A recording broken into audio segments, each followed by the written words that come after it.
Bago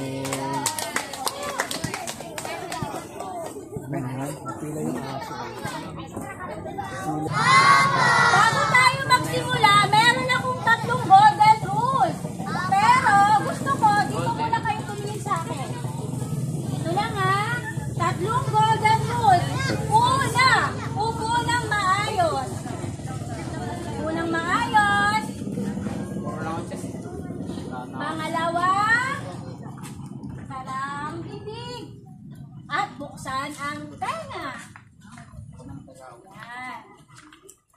Hello? Yun. Hindi na. Yun o.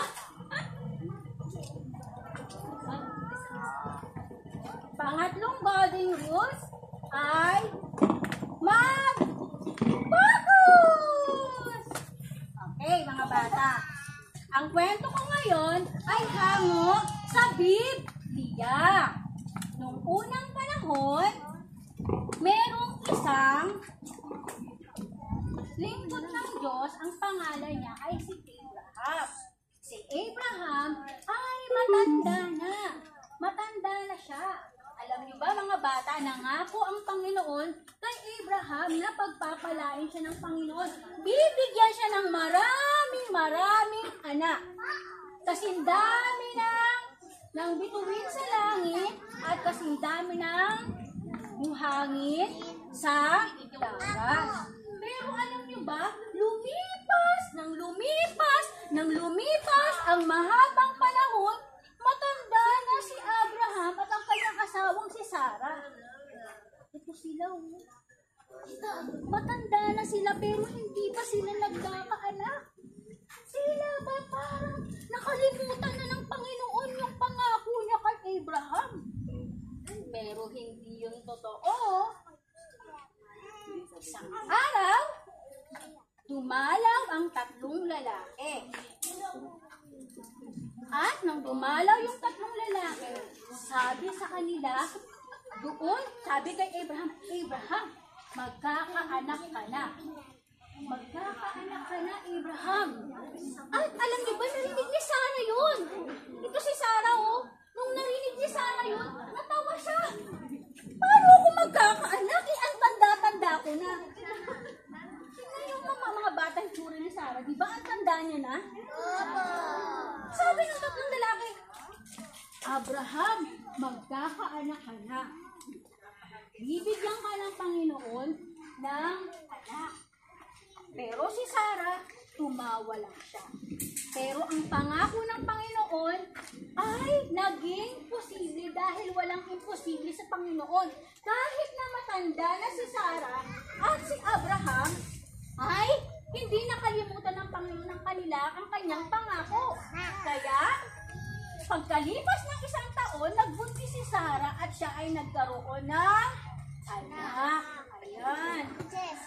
Nagkaroon siya ng anak. Ang pangalan ay Isaac. Ibig sabihin ay hilab. Bakit hilab? Kasi nga, tumawa si Sarah nung nalaman niya, nung narinig niya sa pag-uusap nila ni Abraham na siya ay magkakaanak. Ngunit tapat at mabuti ang Panginoon sa kanyang pangako. Kaya tinupad niya ang kanyang pangako at sila ay nagkaroon ng anak. At alam niyo ba mga bata, mahal na mahal ni Abraham si Isaac. Mahal na mahal niya. Lagi silang magkasama. Kung saan pupunta si Abraham, nandun siya. Lagi silang magkasama. Ngunit isang araw, tinawag ng Panginoon si Abraham. Abraham! Abraham! Narinig siyang boses, ang boses ng Panginoon. Abraham! Abraham! Ialay mo sa akin ang iyong anak at dalhin mo siya sa bundok ng Moriah. Ano kayang pakiramdam nun ni Abraham? Alam niyo mga bata, nalungkot siya. Kasi iaalay niya ang kanyang anak. Alam niyo ba ibig sabihin ng iaalay mga bata? Nung panahon ng Biblia, ang mga tao, kapag sila ay nagpumuli sa Panginoon, nag-aalay sila magtupa ng burnt offering. At ang gusto ng Panginoon ay ialay